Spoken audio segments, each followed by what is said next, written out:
I got to get to the next question. So why are some votes counted? I heard you out. Thank you very much. Answer the question. That's not the question. Answering my question. I always want to make sure I have respect towards myself.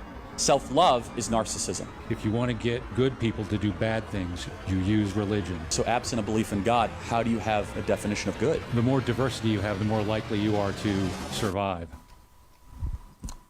What?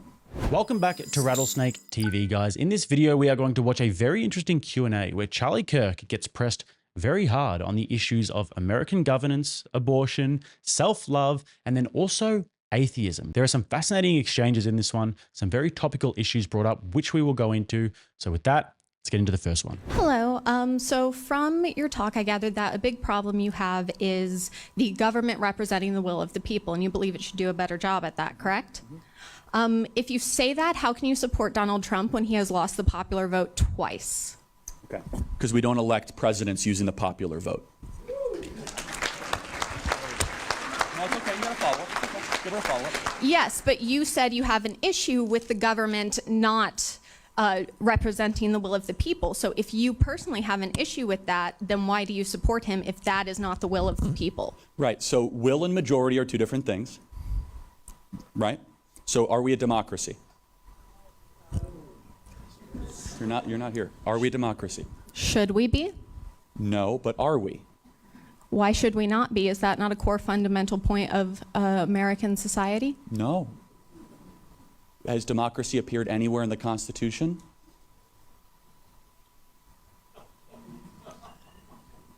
I mean, that is genuinely a valid point.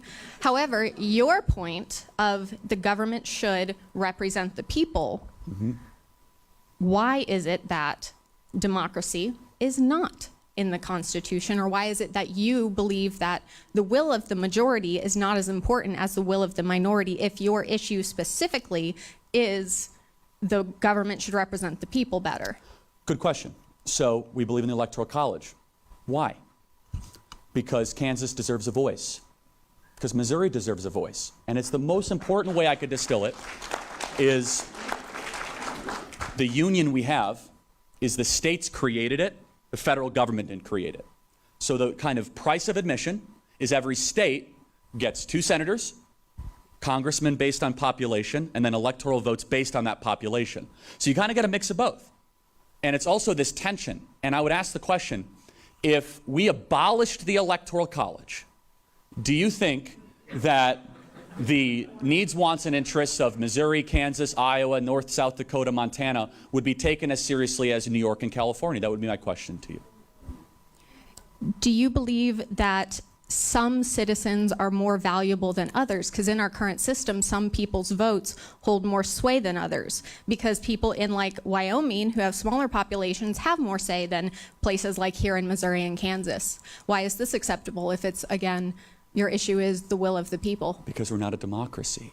So a democracy is simple majoritarianism. So let me give you an example. In a democracy, by up or down vote, you could say, I want to enslave black people. A constitutional republic says, no, you're going to have to go through a process to do that. So let me ask you a question. Do you think the majority, the will of the people, could ever be wrong? Yes. Okay. So the founding fathers knew it could almost assuredly be wrong, right? So the system of a republic versus a democracy is it has to be slow and arduous and intentional because it has a preference on liberty, right, not on free stuff. And so over a period of time, how do you best protect liberty? Well, you got to spread over all the representation over space and time, right? So you do it over a lot of states, a lot of square miles, a lot of acreage, and it takes a lot of time to take over the federal government, right? You have to win an election, and then an election, and an election. It's not impossible. We eradicated slavery. We gave women the right to vote. So it's possible to get change done. But the founding fathers were less concerned about getting progress done really quickly, and they were more concerned with the government doing bad stuff too quickly. Does that make sense? But that is not what you said. You said that your specific problem is the government does not do the will of the people. Why is it that your will and what you want is more important than that of the majority? Well, it's not my will. It's the framers and the system we have. But to answer your question, I believe the best way to determine the will of the people is through states' rights and states' directives. If Kansas wants to say, hey, we can have decentralized gun laws or school choice. God bless Kansas. And so the question is not, is national will also versus state will, right? So we have to recognize that the values of someone in Kansas, in Manhattan, Kansas, is a lot different than the values of someone in Manhattan, New York. It's a lot different. And so through a democracy, it'd say, hey, the people of New York City want to have firearms confiscated. I don't think that dog's going to hunt in Manhattan, Kansas. Well, Kansas State University, so I don't know. But it allows, answer your question, it allows people that disagree with one another to live in the same nation. You see, a Republican-style government, small r, allows people that might agree on almost nothing to still engage in self-government while still having a national project to participate in. So to clarify it even more, it is a question of the consent to the governed.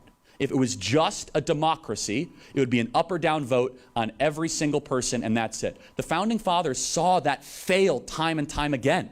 Athenian democracy, people just vote themselves stuff. So they said we have to have some sort of system that realizes that if men were angels, government would not be necessary, but men are not angels, so we got to create some sort of government. Federalist 51, as Madison said. So we got to figure this out. So government is necessary, but we don't want to have too big a government, and people are just going to vote themselves stuff all the time. So how do we do that? Well, local is better than national, but you got to have some sort of a national influence. And so they created the great balance between Jeffersonian and Hamiltonian type philosophy, as we know, is the U.S. Constitution. And the one thing they all agreed on, though, is human nature. They knew that absolute power corrupts absolutely, and that people were likely to abuse it. So I would just kind of counter by saying the will of the people can be best expressed through a multi-state project. For example, I believe an election is much healthier and much more representative by requiring candidates to go to Iowa, Ohio, Michigan, Pennsylvania, and not just spending time on the coast. Because you know why? It might seem as if, oh, we don't need those flyover states. We don't need them. First of all, that's arrogant, prideful, and wrong. How exactly are you going to feed your family, and where do you think the breadbasket of the world comes from? The founders saw ahead, and final thing I'll say is this, is that it was Hamilton or it was Madison that said, we cannot have the tyranny of the cities over the farmers. And that's built into our system. Thank you for being here tonight. I got to get to the next question. Thank you. So you believe your vote should be more important than others? No, I don't. In fact, if you want, first of all, the way you do senators is egalitarian. The way you do Congress people is representative population. And let me just reinforce this, which again, California still has more electoral votes than Kansas. So there is a precedent, there is a weight on population. It's just done in the context of that every state gets a voice. For example, Kansas, South Dakota, Oklahoma don't get merged in just because they all look the same from an airplane you're flying by. It's a state with states' rights, its own government, its own constitution. So to push back, it's not as if population means nothing, is that population is factored in to a national project. And I'll just say one final thing on states. You go through COVID, Europe, they had one decree, every part of Germany, Belgium, France did the same thing. These laboratories of democracy that continually happened keep us freer. And you have a state rights project or you have a national project. The states' rights project has kept us freer, has kept people more prosperous, because if you don't like your government, you're closer to it and you can make changes and adjustments. Thank you. Got to get to the next question. Thank you. Got to get to the, I'm sorry. I got to get to the, thank you. Thank you. I got to get to the next question. Why are some votes more important than others? I heard you out. Thank you very much. Answer the question. That's not the question. Answering my question. More vote. Some votes more important than others. So, hey, do you live in Kansas or Missouri? It doesn't matter. Why are Because guess what? In Kansas, you actually have a bigger voice than some people in California, hilariously. Because states have rights. Because why is the individual less important? I got to get to the next question, but I don't think you're hearing what I'm saying. Thank you very much. You cannot justify your mentality. Thank you very much. We got to get to the next question. So something that is often debated by Americans is whether America is a republic or whether America is a democracy. I mean, obviously, the two main parties in America are the Republicans and the Democrats. But the way I see it, and feel free to challenge me on this in the comments, is that America is actually both. By definition, according to Britannica, a republic is a form of government in which a state is ruled by representatives of the citizen body. Modern republics are founded on the idea that sovereignty rests with the people, though who is included and excluded from the category of the people has varied across history. because citizens do not govern the state themselves, but through representatives. Republics may be distinguished from direct democracy, although modern representative democracies are by and large republics. The term republic may also be applied to any form of government in which the head of state is not a hereditary monarch. I mean, you also have countries like the People's Republic of China and the People's Republic of North Korea, whereby the leaders are elected under a one-party authoritarian political system. So the representatives of the people aren't chosen by the people, but I mean, technically, according to the definition, they're still republics. And a democracy, as defined by Britannica, is a system of government in which laws, policies, leaderships, and major undertakings of the state or other polity are directly or indirectly decided by the people. A group historically constituted by a minority of the population, e.g., all free adult males in ancient Athens, or all sufficiently propertied adult males in the 19th century Britain, but generally understood since the mid-20th century to include all or nearly all adult citizens. So the way I see it, it's both, but obviously I could be wrong about that. But just from my perspective, having spent some time in America, visited a few states, I think that if America were a direct democracy, that would be an absolute disaster, because every time I go to a new state, a new city, they are like different countries. They all have their own personalities and they all have quite different values. So this is why the politics of the different states that make up the country as a whole are all very different. And I think that in the context of America, the fact that they have this representative system where all states can be adequately represented in the democratic process is a perfect system for the country. And the founding fathers absolutely nailed this. And if America were to become a direct democracy tomorrow, this country would just become a liberal hellhole overnight. AKA, you can't give the psychopaths in California too much power. To show you what's being concealed from the parents in the Santa Barbara Unified School District. Inclusive curriculum lessons. There's collections, the LGBTQ heritage, gender inclusive biology, educate and celebrate. There's activism, the youth advocate toolkit, preschool, grade school, and secondary resources. And now on to the next topic about abortion, which is actually very topical at the moment. So I think this might be more of a point of clarification than a legitimate disagreement. So you started off your talk by saying that you oppose science insofar as it stands in the way of nature or it sort of rewrites nature, right? Is that like an accurate representation of your point? Or It can cause a lot of damage, and not done under the proper moral framework. It's been one of the great killers of modern humanity. Obvious with, there's been phenomenal breakthroughs in modern medicine, but continue with your question. So. That was actually my question, actually. Oh, okay. Well, there you go. Yeah. So, yeah, I mean, you could take, for example, so let's kind of just go back to how science was administered through things that we take for granted, right? So, for example, Sir Isaac Newton, right? Force equals mass times acceleration. An object at rest will stay at rest. For every action is equal and opposite reaction, right? He was a phenomenal Christian, wrote a lot about biblical prophecy, and looked at nature as a way to explore God's creation for an intended purpose. And so it's all a question of what is the intent, right? So I'll give you a great example. If the intent is to allow human beings to flourish, then I'm all for it. What's an example of that? How about a cesarean section? What an awesome medical breakthrough over the last 100 years. A cesarean section is, of course, a C-section. Without getting too graphic, it's a way through medical intervention and progress to save human life with that intended purpose. Now, obviously, you have to have an incision. You have to be able to, have the proper medication so that, the woman doesn't feel it. It's the most common medical procedure now done in America today. And so I'm all for scientific breakthroughs and progress. But that's with the intent of saving a human life, right? Properly administered, a C-section is life-giving, right? When you look at other things, there is no life-giving nature to abortion. Just before we move on, guys, don't forget to quickly smash that like button for me if you're obviously enjoying this content. And also, if you'd like to subscribe to the channel, smash that big red button. Let's get back into it. So you look at two very complex surgical procedures. One's an abortion, one's a cesarean section. Both require a doctor, they require, medication, they require breakthroughs, but they have two completely different moral premises. One to give life and one to take life away. Does that answer your question? Yeah, it does. And speaking of abortion, I did have a sort of separate question, Sure. if you don't mind. Yeah. So you sort of touched on abortion from a moral or philosophical standpoint in your talk. From a political or cultural standpoint, how do you see the debate playing out in the mid to long term? Who do you think wins in the long term? That's a smart question. I've given this advice to conservatives, which is you have to be realistic about it. In certain states, in certain areas, it's not a winning issue. Maybe in a longer period of time, we could do our work and we could persuade people. But if you're trying to get political power or win an election, you got to be realistic about whether or not you think that is going to win people over. And so some people say, Charlie, you should talk about the issue all the time. Well, then how are you ever going to get political power to actually fix the issue, right? I mean, at some point, you got to be prudent about this.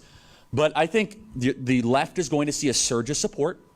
I think that's going to happen. They're going to see a lot of money come in, a lot more activists. And then I think we as pro-lifers are going to get reorganized, see where we have to go. And I think we have to go on a multi-decade, multi-generation tour, campaign, project of getting into the deep moral and philosophy of it, entertaining questions, doing events. Because here's the one thing I could tell you is that most people that are pro-abortion have really not heard the best defense of life from a moral standpoint, a biological standpoint, and a scientific standpoint. But it's going to be a battle, man. And I think you're going to end up seeing kind of red state, blue state abortion centers across the country where California is poised to make abortion a constitutional right. And you're going to see a lot of that kind of interstate travel and all that kind of stuff. So that's my prediction. Thank you. Thank you.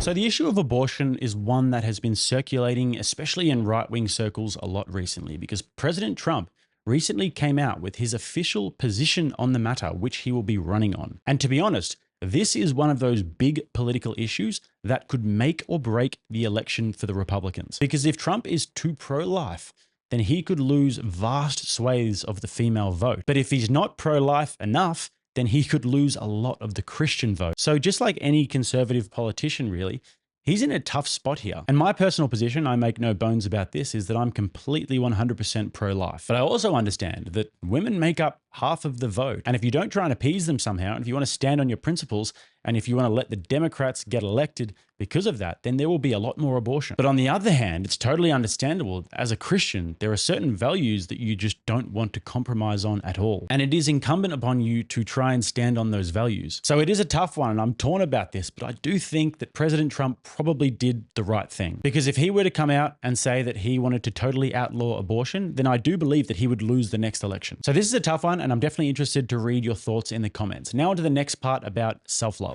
Hi. So you mentioned earlier, I have kind of a maybe complicated question. I agree with some of the points you made, and I kind of disagree. You mentioned earlier something about like the love yourself movement is just really bad. And I would say I agree with like a lot of self-reflection and like gives so much anxiety and depression to our generation because it's all just like me all the time. But at the same time, like, do you feel like there's a balance between loving yourself? Because I know that's helped me and that's helped many people be more comfortable with themselves and not have anxiety and have more, you know, comfortability with the people around them and themselves. Like, do you feel like there's like, you have to be extreme one way or another, or like there's... I'm glad it helped you. That's awesome. But I don't think we should teach it to our children, right? So I'll give you an example. If a poster said something like, in a 4th grade classroom, you're perfect the way you are. Do you think that's a good message? Like, what would your opinion? Just think about it for a second. I disagree with that, no. You disagree with it? Yes. Good. Yeah, you and me both, right? We agree. Because to tell a 4th grader you're perfect the way you are, why would they go to school, right? Like, why would they keep on studying and why would they keep on improving? Now, what you're getting at, though, is being gentle towards oneself and not being harsh on oneself. That's different than self-love, because I'm a big believer in self-respect. And that's completely different than self-love. I always want to make sure I have respect towards myself. Self-love is narcissism. Self-respect is I don't want to do a series of behaviors or choices where I might look at myself in the mirror and say I'm not happy the way I acted. Does that make sense? So self-love can get into hyper-Eastern infatuation with your own being and the energy within, which if it helps you, praise God. I know it's helped a lot of people. But I don't think we should teach our children that. I think it could do a lot more damage than good. Does that make sense? Yeah, for sure. Thank you. Thank you. God bless you. So self-love, one of those terms that's thrown around a lot these days. And you can understand why somebody might think, yeah, you know, self-love, Justin Bieber and whatnot. But this is an inherently selfish, self-centered way to think. Health is not a requirement for people to be deserving of respect or equality. If a fat person does not have the privilege of health, then they deserve abuse and discrimination, whereas I, as a healthy fat person, don't. which is just nonsense. Funny because he's fat. I mean, I believe that goodness is something that comes from projecting love outwards and multiplying instead of projecting it inwards. I mean, anybody who's ever done something great throughout history has always done that in the service of others. And in order to do that, it generally requires some level of gratitude and humility. I mean, let me know in the comments if you think I'm wrong about this, but are there any examples of people throughout history that are extremely notable and heroic figures that did so by just pure self-love and self-centeredness? So I mean, self-development, self-improvement, self-respect, these are all positive things and things that people should practice. And it helps you to have your desired impact on the world, but self-love breeds entitlement. And also, it'll probably drive you crazy because human beings are not meant to be self-obsessed and just focused and obsessed with the self at all times. But in the modern world, this is something that we do have to contend with, and it's something that is constantly projected onto females. I'm getting ready for a date night with myself. It was so romantic, lovely. Hey Stinky, now it is that time of the week, baby. We are going on a self date. Now if there is one thing I love to do, it is getting intimate with myself. Young women these days are bombarded with the messaging of you are perfect the way you are, love yourself. Don't settle for anything less than absolutely perfect, you are a queen. And this breeds misery, as we're seeing. Now to the next part where Charlie has an interesting back and forth with an atheist. Are you familiar with Christopher Hitchens? Yeah, the atheist. Okay, yeah. so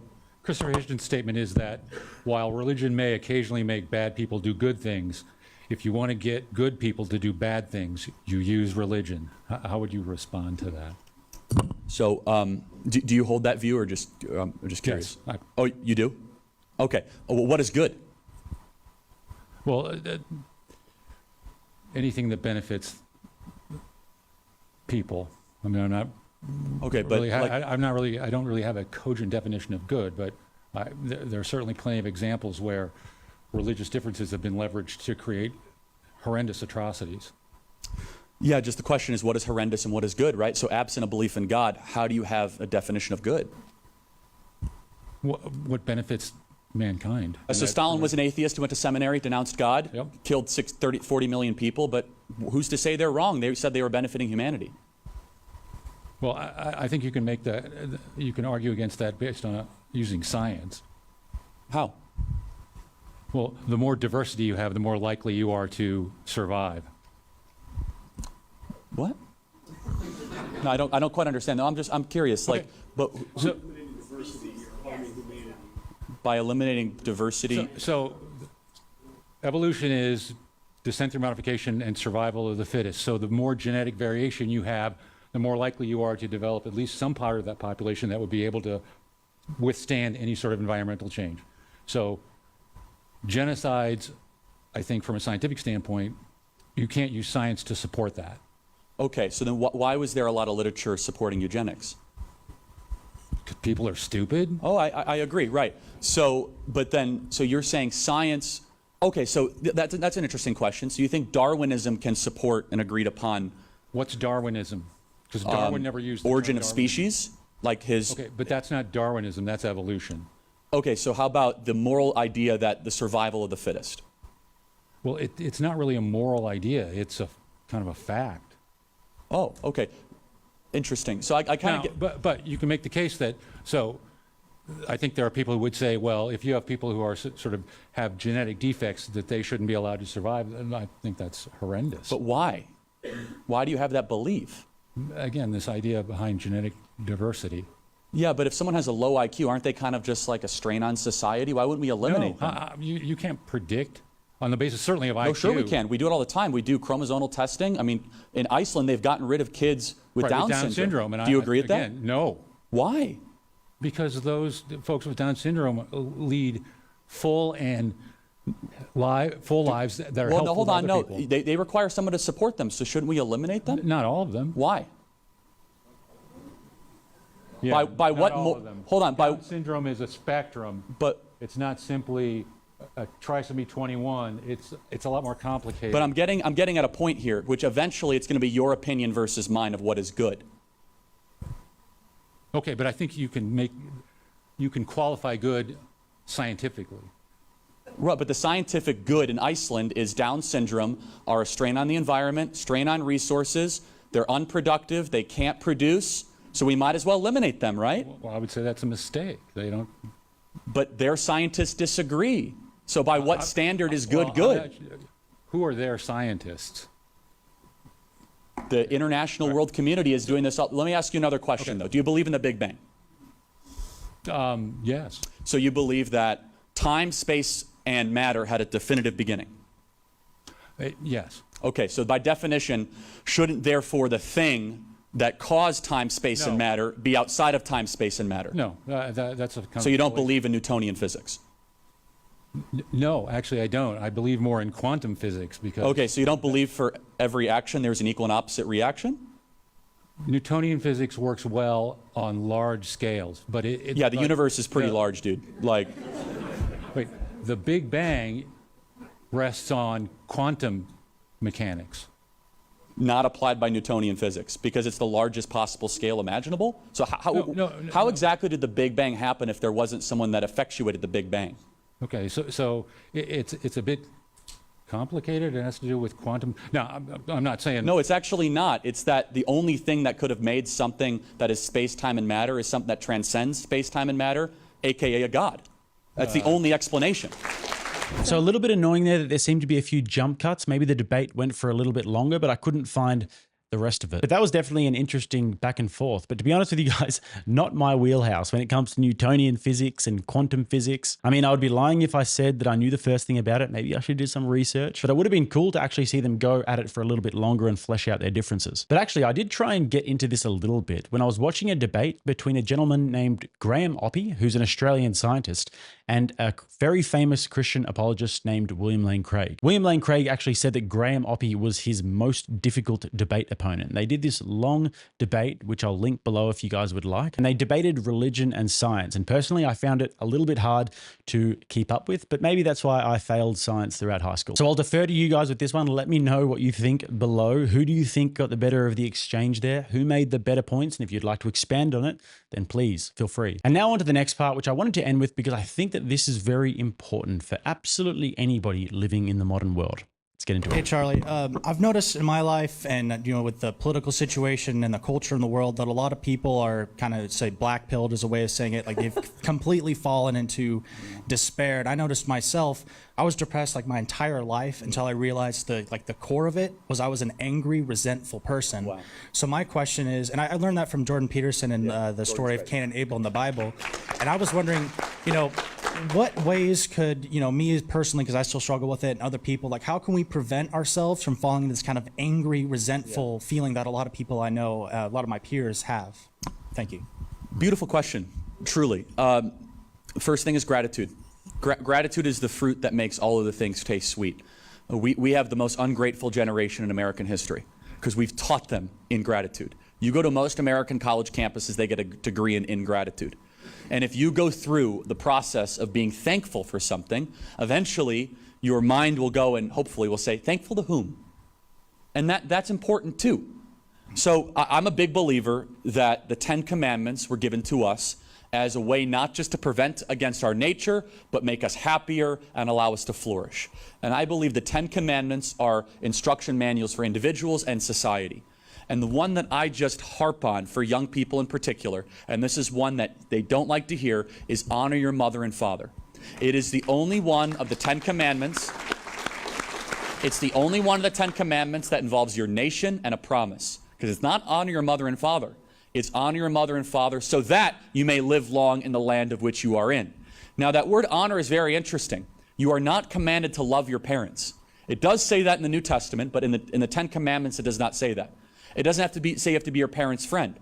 Now that word honor comes from a Hebrew word, the stem of it, which means heavy. You must treat them heavily. And I say, well, that doesn't make any sense. Well, here's a better way to explain it. The Hebrew word for curse is the word light.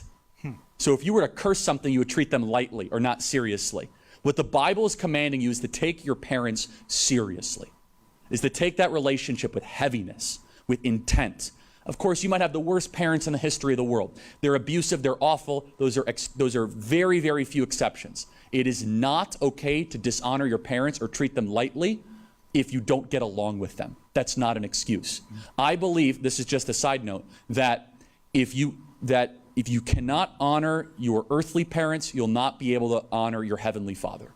I believe it is the earthly intermediary step to be able to honor God himself. And I think as a civilization, we've kind of turned our back on that.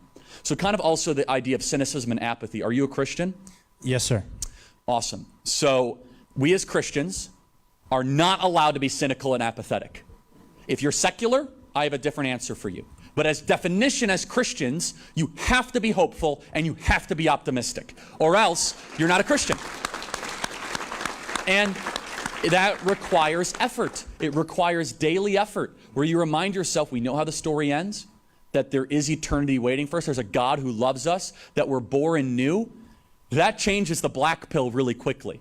And the final thing I'll say with this, which is just kind of a good practice, is that this will not fix all of your problems, but I am a believer in this with young men in particular, is do not discount your physiology. What you eat, whether you do drugs, whether you do alcohol, how much you sleep, how much are you consuming of screens? Do you understand how dangerous dopamine addiction and dopamine deficiencies can be? It won't fix everything because deep down it is a soul problem, but God gave us 3 parts. And we talk about the mind and rational arguments, and we talk about the spirit, but sometimes I think we as Christians do not focus on the body at all. And there's so much that if you have the posture of alignment, that if you take care of your body, you say, I'm not going to drink anymore, I'm not going to do drugs, I'm going to not watch pornography, right? I'm not going to stare at my screen 10 hours a day, I'm going to eat right and exercise. All of a sudden, you're going to take your spiritual health more seriously. And then with it comes into alignment. So I'm a big believer that your physiology could be a big driver towards staying away from cynicism and apathy. God bless you, man. Thanks for being here. God bless you too.